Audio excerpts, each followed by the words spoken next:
Bonjour tout le monde, ici c'est Thierry. J'espère que vous allez bien. Moi, ça va. Mon bivouac, c'est ma dernière journée. Il faut bien que je retourne travailler. J'espère que vos journées ont été porteuses de sens et que vous avez pris du plaisir. Allez, aujourd'hui je reviens parce que j'ai eu des nouvelles informations à travers mes rêves, à travers mes ressentis corporels. Donc je viens vous amener tout ça.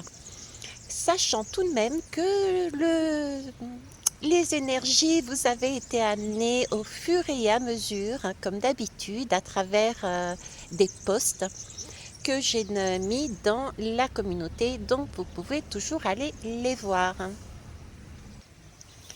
Ok, alors de quoi je vais vous parler? Je vais vous parler de cette pleine lune qui est en Vierge et en face il y a le Poisson et de cette éclipse lunaire.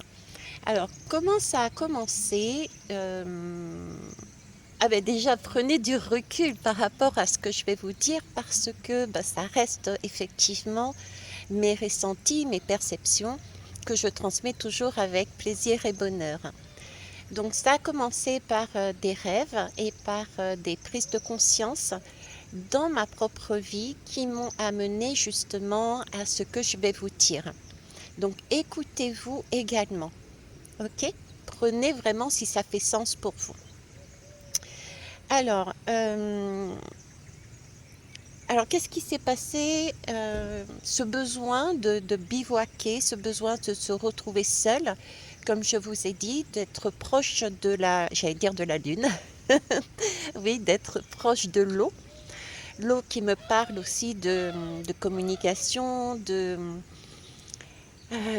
d'émotion, de lune, du coup. Donc, je vois bien le rapport avec cette éclipse lunaire. D'aller dans les profondeurs aussi. D'ailleurs, c'est pas anodin si j'avais pris un bol tibétain et que j'y avais joué, moi toute seule et moi avec les autres. Donc il y a ce côté aussi profondeur, faire vibrer quelque chose pour secouer et faire remonter à la surface des informations. Ok. Donc ensuite, cette nuit, j'ai eu la chance. Oh, je parle de chance, regardez. Attendez, je vais vous rapprocher. Je ne sais pas si vous allez pouvoir le voir. Ici, il y a une petite coccinelle. C'est trop cool. Bon, en attendant, je vous montre le paysage d'ici. Ah, je crois que je vais essayer de faire les deux. Ouais, cool. Bref, hein. Encore une synchronicité, vous voyez. C'est un petit gendarme, mais pour moi, c'est une petite coccinelle. Donc, je sais plus ce que je disais, du coup. Oui, cette nuit, j'ai eu l'opportunité, la chance de ressentir corporellement. Bon, c'est des choses que j'ai déjà en moi, mais qui ont été encore plus vivaces et beaucoup plus dans comment vous dire, dans l'intensité, la durée et le nombre de fois. J'ai eu des remontées d'énergie dans mon corps et des une Kundalini qui est montée régulièrement également. Ok. Et ça m'a fait tout de suite penser à un réalignement. Donc on est bien de toute façon depuis le 28 sur un passage de réalignement.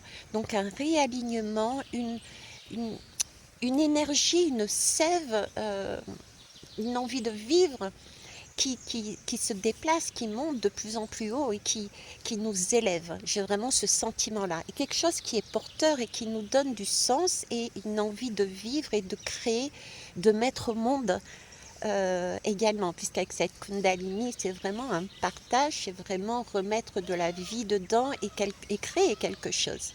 Ok. Et puis j'avais le chaman en tête, on m'a mis le chaman en tête aussi. Donc le chaman, pour moi, c'est un personnage qui est en mesure d'aller, par exemple, d'aller au-delà, dans l'au-delà pour récupérer, euh, pour faire des recouvrements d'âme, pour aller récupérer des fragments d'âme et les ramener sur Terre pour compléter la personne, on va dire. Je vous ai mis sur pause parce qu'il y avait une voiture qui passait. Alors, dernière information, et qui est la plus amusante, on va dire, le fait d'avoir mis ce chaman en tête dans mon rêve m'a fait penser qu'effectivement le 14 est un jour exceptionnel pour moi, puisqu'il y a fort longtemps, enfin fort longtemps, ça doit être peut-être un mois et demi, hein, donc pour moi c'est fort longtemps. Euh, je suis tombée entre guillemets par hasard sur, comment vous dire, un événement. Un événement. Cet événement, c'est tout simplement un, comment je vais vous dire ça? C'est pas un film, c'est un documentaire, voilà. C'est un documentaire qui montre un chaman avec ses pratiques au sein d'un hôpital avec les soignants et leurs pratiques. Donc il y a cette rencontre du chaman avec une autre forme de médecine. Et par la suite, il va y avoir tout un débat avec ce chaman qui est là aussi. Donc, vous voyez, c'est aussi cette idée qu'on m'amène de quelque chose qui est en train de se guérir. Il y a de la communication entre des mondes différents qui sont pourtant complémentaires et qui vont dans le sens de la guérison. Guérison, moi, de toutes les formes, puisque autant la science va guérir sur le côté corporel, on va dire, que le chamanisme peut nous amener à aller dans les énergies, dans l'énergie et aller guérir aussi toutes sortes de particularités que je ne développerai pas ici. Voilà. Donc le thème étant dit et vous avez le contexte sur quoi je me base pour vous amener ces informations. C'est parti, je vais vous le dire.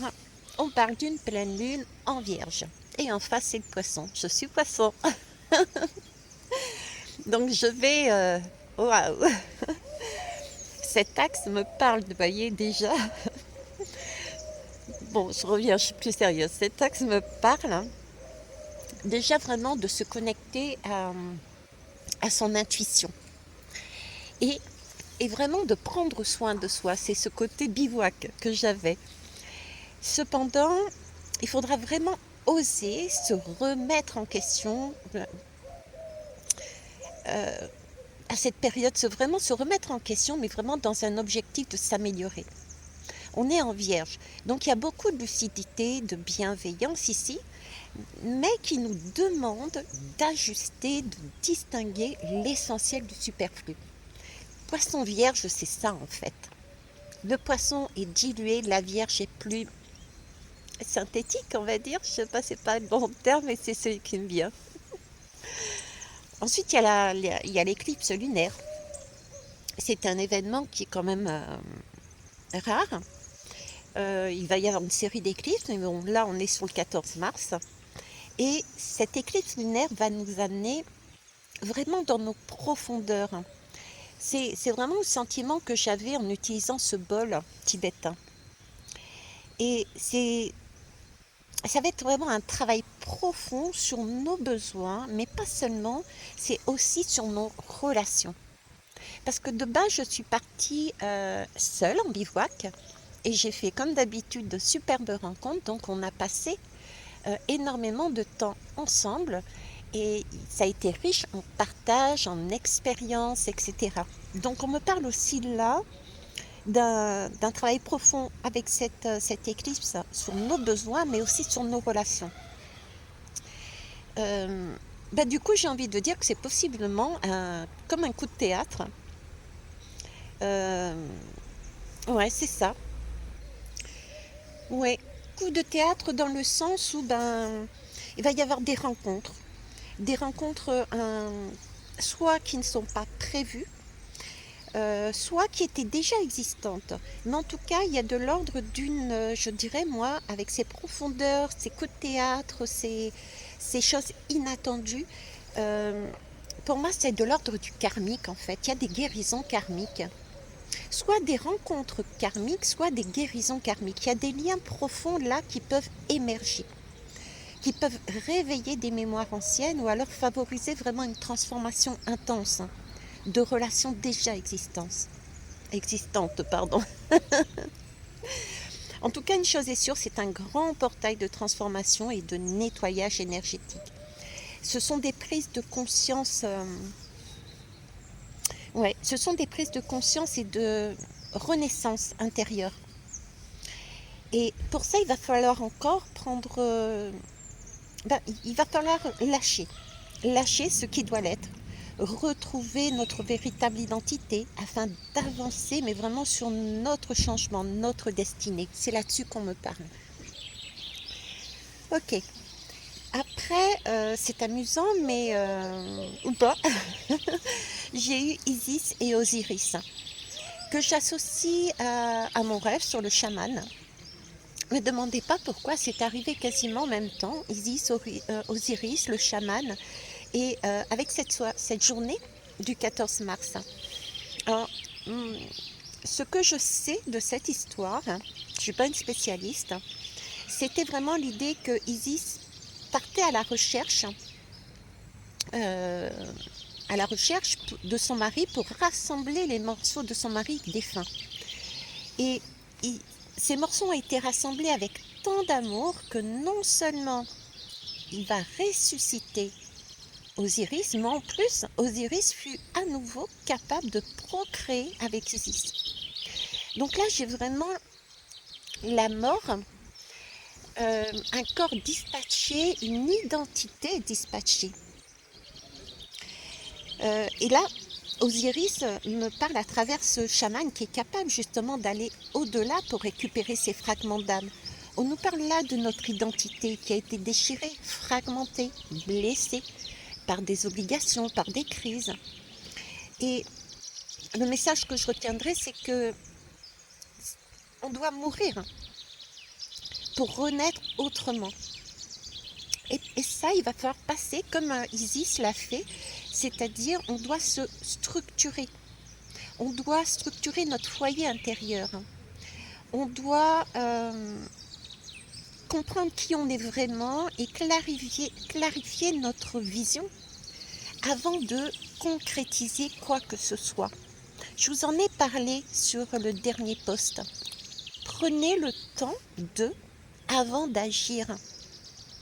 Vous voyez, c'était mettre tous les pulses de qui vous êtes réellement avant d'agir.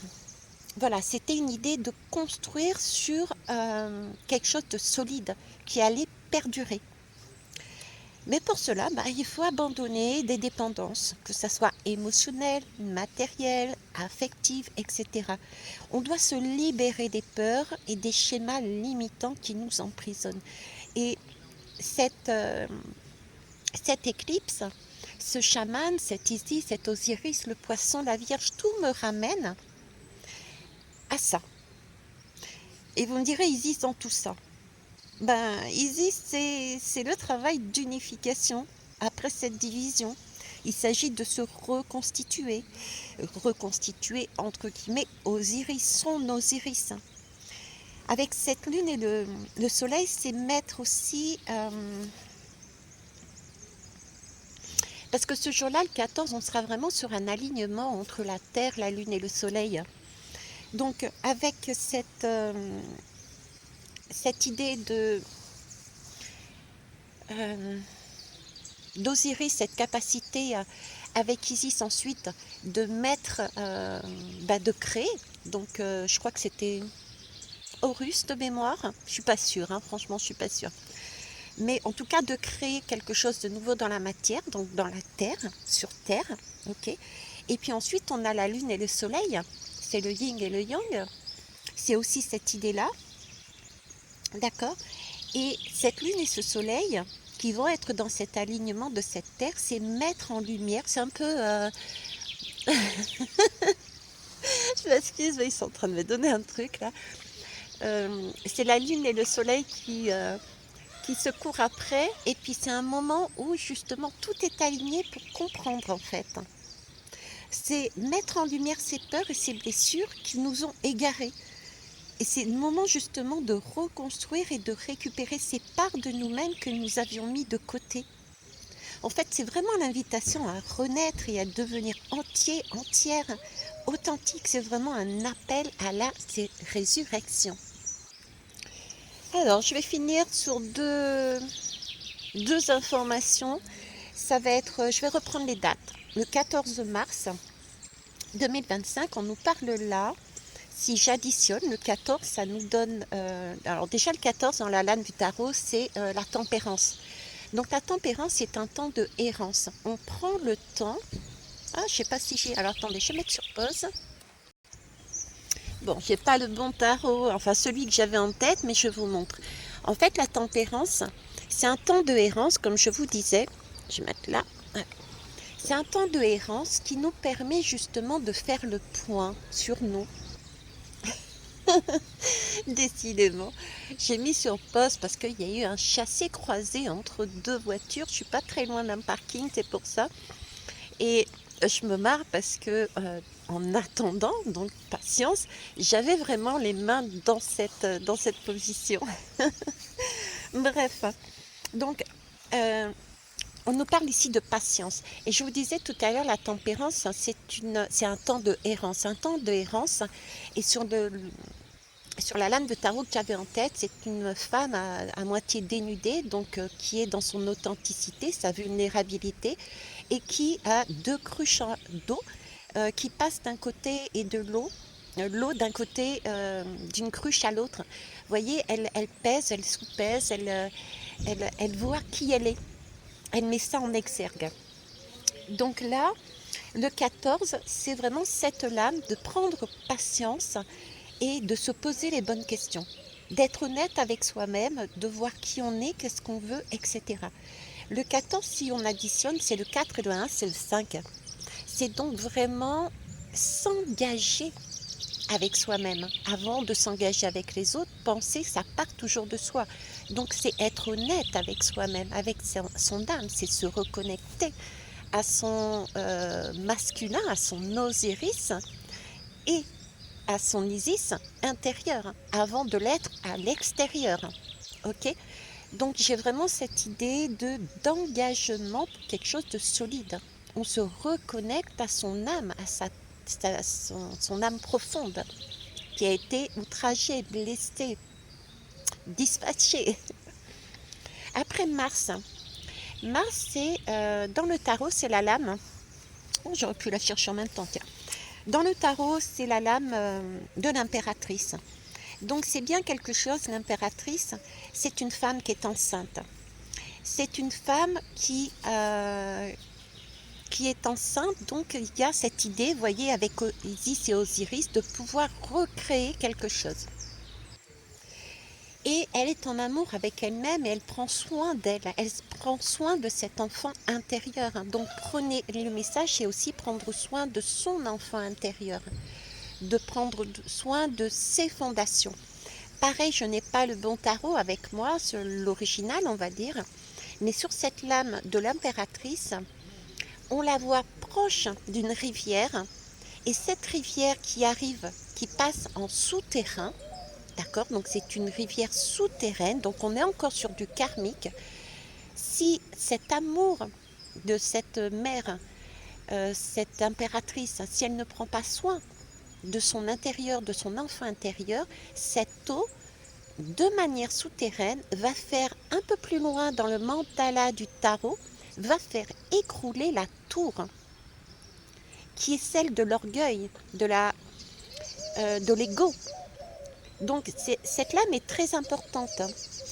Et si je vous parle de l'orgueil, de l'ego, du matérialisme, de la guerre, c'est aussi parce que le 3 représente Mars. Et c'est actuellement d'actualité dans nos vies, pour certains et certaines, mais c'est aussi d'actualité dans la société actuellement. Donc comme je vous disais dernièrement sur mes posts, c'est attention à votre manière d'agir. Ne soyez pas violent et violente avec vous-même. Coucounez votre enfant intérieur, procurez-vous du plaisir, quel que soit le plaisir que vous ayez besoin, appréciez ces moments-là. Parce qu'après, ça risque d'être un peu plus secouant. 2025 va réellement commencer et si on se fait violence nous-mêmes, ça va appeler de la violence. des autres envers nous. Et ce sera la même chose. Si nous, on arrive à s'apaiser individuellement, le monde s'apaisera individuellement. Ok?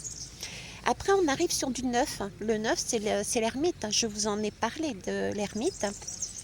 C'est un temps de guérison. Vous voyez, c'est amusant parce qu'on a quand même ici la patience avec un temps de errance quelque part. Ok, c'est un temps où on était dans une grotte. On avait cette illusion avec ce feu de camp sur lequel on était qui nous mettait des ombres sur le mur, comme je vous dis souvent. Et là, on a assez de sagesse, de recul pour comprendre ce qu'on veut. Et c'est mis en lumière. On a envie d'aller vers cette lumière, ce soleil, cette couleur orangée qui va nous ravir ce 14 mars, c'est quand même l'équivalent du chakra sacré. Ces couleurs qu'il va y avoir sur cette éclipse lunaire, je vais y arriver. D'accord. C'est comme un coucher de soleil. On est baba devant, c'est pareil. Donc cette lumière va nous pousser à vouloir aller à l'extérieur et à renaître justement. On est encore là-dessus. C'est des choses qui sont soldées. On repart à la lumière, on sort de cette pénombre et de cet enfermement que l'on s'est mis pour la plupart du temps toute seule et tout seul. Ok? Allez, je vais terminer. Oui. Terminer en vous disant deux choses. Déjà, l'addition de tous ces nombres nous donne le 17. Le 17, c'est l'étoile. Donc, encore, le meilleur conseil, c'est suivez votre étoile. Alors, cette influence, c'est de la guérison. L'étoile, c'est la guérison. Déjà. Et si vous avez des difficultés à comprendre, à gérer et à comprendre vos émotions, n'hésitez pas à me contacter. On le fera soit à travers des lames et des oracles et des tarots, soit à travers une formation. Et j'ai aussi, rappelez-vous, sur le 29 mars, le 20 c'est déjà complet, mais sur le 29 mars, j'ai un atelier à Vauvert pendant 2 heures, de façon à pouvoir justement explorer tout ceci. Donc n'hésitez pas à me contacter, vous avez mes coordonnées en barre de description ou je ne sais plus où. Bref. Alors je voulais terminer aussi en vous disant que ici en métropole, on va l'avoir partiellement à 6h09. Il n'y a rien d'anodin. 6h09, c'est bien le 6, c'est la lame des amoureux et c'est le choix. 0, c'est l'invisible, c'est ce qu'on ne voit pas. L'air que vous respirez, vous ne le voyez pas, pourtant il est là. Ce qui veut dire par là que dans ce 0, il y a tout. Vous ne le voyez pas encore, ça peut faire peur d'aller vers cet inconnu, ce vide, qui n'est pourtant pas vide. C'est simplement qu'on ne le voit pas. Donc y aller. Et y aller parce que ce 9, cet ermite, est resté suffisamment dans sa grotte à réfléchir sur ce qui s'est produit, sur ses expériences, à se remettre en pleine santé et qu'il a besoin de sortir. Ok ? Le pic, tenez-vous bien, sera aux alentours vers 8 heures. Donc 8 heures, c'est un chiffre karmique aussi. C'est recommencer la boucle encore et encore une nouvelle fois. Donc on est bien sur du karmique. Et la fin du phénomène devrait être aux alentours de 9h47. Donc on est encore sur cette ermite. Avec le 4, c'est l'empereur. Donc on avait l'impératrice tout à l'heure. Je sais plus. Non, je ne l'ai pas trouvé. Donc on avait l'impératrice tout à l'heure. J'ai pas trouvé l'original, mais j'ai celui-ci. Donc je l'ai trouvé. Ok, on va mettre celle-ci, même si c'est pas celle qui est l'original. Donc on avait ici l'impératrice. Donc je vous disais 9h47. Donc ce fameux ermite, ok, qui avec le 4, c'est l'empereur. Donc ici on a déjà un couple, ok, le couple sacré. Donc c'est cet ermite qui sort de sa grotte pour mettre dans la matière quelque chose de, de, de fort, quelque chose d'ancré, de durable. 4, c'est les 4 pieds d'une chaise. Ok. Et le 7, eh ben, c'est le chariot. Donc ça va aller très vite. C'est aussi l'indépendance.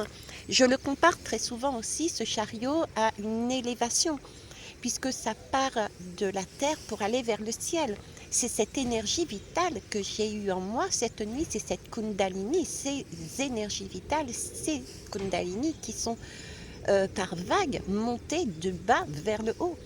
Donc c'est magnifique. Hein. Pour finir, donc on aura bien aussi des teintes, je vous disais orangé et cuivré, donc chakra sacré. Prenez vraiment du plaisir, kiffez votre life pendant cette période, ok.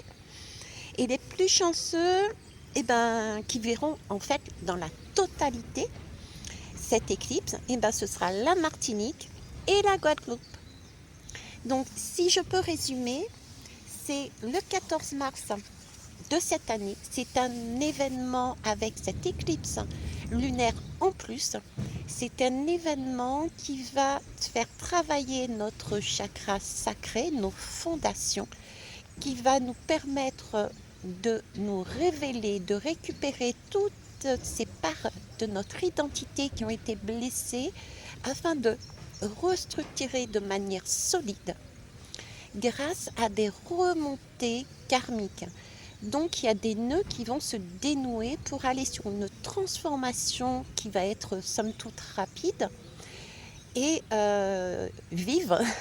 Donc attention à votre émotionnel, posez-vous et écoutez votre corps et vos ressentis, vos émotions, vos intuitions. Ben écoutez, voilà ce que je voulais dire. En tout cas, j'espère que vous allez bien. Je vous souhaite une belle journée. Et puis je vous kiss, je vous love comme d'habitude. Hein. Et non, je vais finir par une dernière lame. Allez, c'est parti, le conseil. Hop. Alors attendez, il y en a une qui s'est coincée entre les deux. Ici, on nous parle du 5 d'eau. Hein. Alors attendez, où est-ce que je vais mettre? Ici, zoom. Alors ici, on nous parle du 5 d'eau. Ok. Alors je vois d'ici les... Ouais, pour ceux qui connaissent les lames, qui vont dire oui, mais c'est une carte qui est plutôt négative, etc. Non, pas du tout. Déjà, ça me fait rire parce que c'est de l'eau. Donc le 5 d'eau ici nous parle effectivement de, on peut dire de séparation, de tristesse, de chagrin. On n'est pas bien, on est peut-être coincé sous son émotionnel. Donc là, je vous dirais attention. Attention, parce que regardez ici, j'ai Mars. Je ne sais pas si vous le voyez bien. Ah, non, ça ne fait pas le focus. Ben, il faudra me croire. J'ai Mars et j'ai de l'autre côté, le Scorpion. Ah, j'ai une voiture que j'ai pas entendu passer. Hein. Alors Mars, qu'est-ce qui nous amène ici, Mars? Mars, c'est combat, c'est décider, c'est le 3 justement, c'est le mois de mars. Mais décider à faire quoi? Décider avec ce scorpion d'écouter son intuition, de se transformer. Et ça, c'est pour aller chercher son bien-être. Donc certains et certaines peuvent se sentir dans un état de « je suis submergée par un émotionnel qui vient vers moi », c'est cette tour qui peut tomber tout d'un coup sur vous, qui sort de nulle part. J'en vous en ai parlé également dans le post de la communauté. C'est une nouvelle qui vous arrive, qui vous chavire, que ce soit en positif ou quelque chose que vous n'attendiez plus et que vous espériez, ou au contraire quelque chose qui va vous chambouler, prenez ça comme un cadeau. Posez-vous, je ne reviens pas sur la guidance que je viens de faire, posez-vous les bonnes questions et avancez. Ok? Surtout qu'en dos de deck, je vous le montre. Alors d'un côté, j'ai, je vais le poser carrément, hop. En dos de deck, j'avais le 9. Ouais, vous le voyez bien. En dos de deck, j'avais le 9 d'eau. Le 9 d'eau nous parle de surprise. C'est pour ça que je vous disais surprise. Parce que moi, je voyais en dos de deck, et je le ressens aussi, c'est surprise, des cadeaux. Et il y a Le 9-2 nous parle aussi de grossesse. De grossesse. Donc on revient à Isis et Osiris qui sont en mesure de créer quelque chose maintenant dans la matière. D'accord. On a aussi avec... c'est qui lui? Mhm, oui, avec Jupiter. On a Jupiter qui est là. Avec Jupiter qui est là, Jupiter, on en a parlé aussi, je viens de vous le dire, c'est il va falloir pour ça organiser, mais aussi se sociabiliser quelque part. De l'autre côté, on a les Gémeaux. Gémeaux, c'est quoi? C'est une dualité, mais c'est la communication. Donc là, il y a encore l'idée de s'interroger soi-même, se réunir, se regrouper, que ça soit à l'intérieur de nous comme à l'extérieur. À un moment donné, il va falloir communiquer entre ces deux polarités, communiquer les uns avec les autres. Il y a cette idée-là, ok? Et le deuxième dos de deck, c'était, hop, vous voyez, j'ai encore cette moto qui tourne là. J'ai l'as de terre.